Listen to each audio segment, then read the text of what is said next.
Bienvenue pour cette nouvelle séquence de paroles de la vie éternelle avec Marc Joseph. Nous sommes aujourd'hui le 8 septembre. 8 septembre 2023.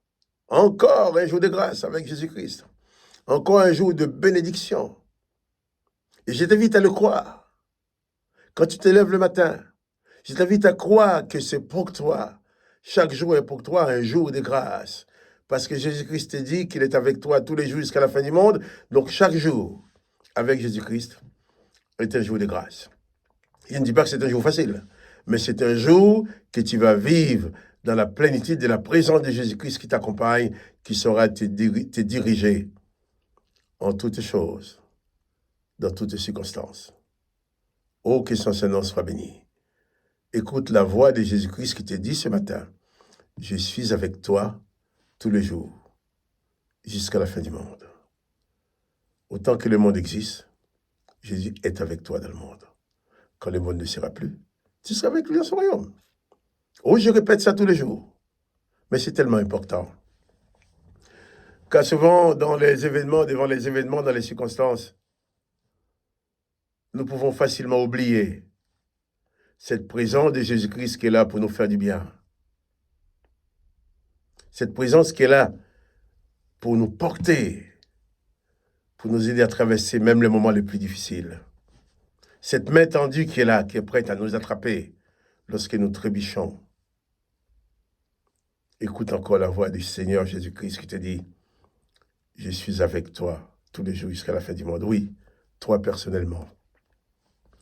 Jésus-Christ est avec toi. Et moi, je sais que la chose la plus importante dans ma vie, c'est la présence de Jésus-Christ. Excusez-moi, c'est pas autre chose. Je suis avec toi tous les jours jusqu'à la fin du monde, dit Jésus-Christ. Alors, quels que soient les événements, pas de panique. Je vais lire avec toi dans l'évangile de Marc. Je vais continuer la lecture de Marc chapitre 14. Mais avant de lire, souviens-toi, n'oublie pas non plus de mettre un petit coup de pouce pour dire que tu aimes la vidéo. Ça va permettre aux autres de le recevoir plus facilement. Quand tu as un petit coup de pouce comme ça, c'est vraiment un coup de pouce que tu me donnes pour diffuser la vidéo. Si ça te fait du bien, ton petit coup de pouce va faire que d'autres personnes puissent aussi l'entendre plus facilement. Nous allons lire. Nous avons vu Jésus dans le jardin de Gethsémani avec ses disciples. Jésus qui s'éloigne pour prier tout seul, tandis que Pierre, Jacques et Jean l'attendent. Jésus qui revient, qui trouve ses disciples endormis, tandis que lui, il souffrait horriblement. Ses disciples sont en train de dormir. Et Jésus va dire à Pierre, Pierre, tu dors. Tu n'as même pu veiller 1 heure avec moi. Jésus a dit, mais vous dormez là, moi. Au moment où j'ai besoin de toi, tu dors. Et Jésus va lui dire ceci. Veillez et priez, afin que vous ne tombiez pas en tentation. Veillez et priez, afin que vous ne tombiez pas en tentation. Jésus dit à Pierre, même si vous avez pu veiller avec moi, mais dans ta vie de chrétien, tu vas devoir veiller et prier, afin que vous ne tombiez pas en tentation. Il ajoute, l'esprit est bien disposé, mais la chair est faible. Jésus n'a pas demandé seulement de prier.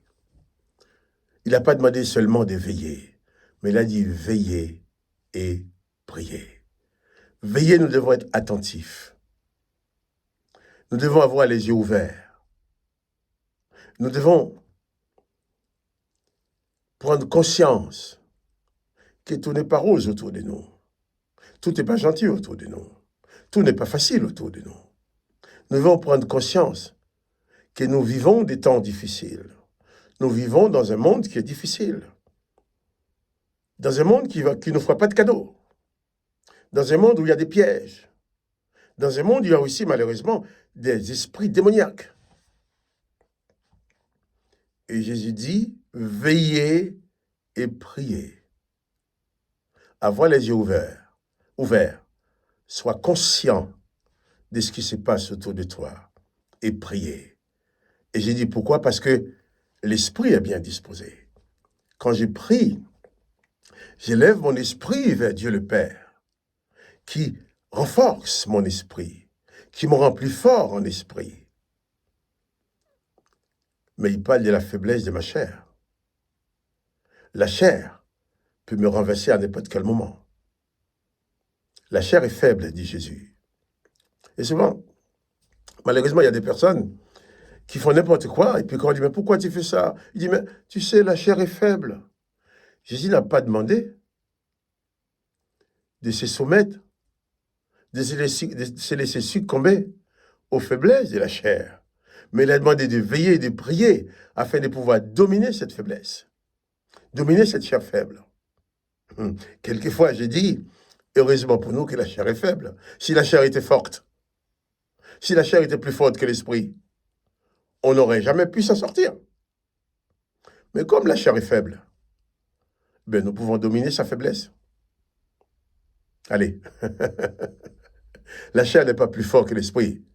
Si j'ai nourri mon esprit en Jésus-Christ, j'ai nourri mon esprit de la présence de Dieu, eh bien, par mon esprit, il va pouvoir dominer sur les pulsions de ma chair, sur les comportements de ma chair, sur les choses que la chair aurait voulu me conduire à faire, qui ne sont pas conformes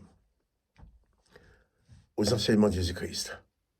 Mon esprit bien disposé, ma chair faible, alors que cet esprit bien disposé, que la bonne disposition de mon esprit domine facilement sur la faiblesse de ma chair. Moi, je prends la chose comme ça. Parce que quand on dit, oui, mais tu sais, j'ai fait ça, c'est passé la chair, hein? La chair est faible? Non. Si la chair est faible, tant mieux pour nous. Il est faible, l'esprit est fort. Eh bien, que la force de l'esprit domine la chair. Mais si la chair est faible et l'esprit est faible, alors on va se laisser aller à faire n'importe quoi. On ne pourra jamais relever la tête. Puisqu'on est composé de chair et d'esprit, la chair faible, il y a la faiblesse de la chair, et l'esprit faible, la faiblesse de l'esprit. Où est-ce qu'on va aller avec ça? On ne peut rien faire. Mais l'esprit bien disposé dans la prière. La prière, c'est quoi? C'est ces contacts personnels avec Dieu le Père. C'est ce que Jésus a fait. Et d'ailleurs, c'est certainement ce qui a permis à Jésus d'aller jusqu'au bout. C'était important pour lui, ce temps de communion avec le Père, dans la prière. Et il dit à ses disciples, vous aussi veillez et priez, afin que vous ne tombiez pas en tentation. L'esprit est bien disposé, mais la chair est faible. La chair est faible. Tant mieux pour nous de vivre avec une chair faible que nos esprits peuvent dominer. Mais pas une chair faible pour nous laisser aller à sa faiblesse. Nous devons... Parce que pour nourrir la chair, hein, il y a les beefsteaks, les pommes de terre, le riz. Je ne vais pas citer tout ce que vous mangez quand même. Toutes les viandes, le poisson, tout ce qu'on mange. Tout ça, c'est pour la chair. Et souvent, on la mange tellement bien que la chair, tellement bien nourrie, qu'elle prend beaucoup de volume ou trop de volume. Mais tout ce que nous mangeons pour nourrir notre chair ne fait rien pour notre esprit. La chair se nourrit par nos repas que nous prenons à table ou nos casse-croûtes, mais l'esprit se nourrit de la présence de Jésus-Christ, de la présence de Dieu. C'est pour ça que je dis veillez et priez. Car quand je mange, je nourris mon corps. Quand je prie, je nourris mon âme.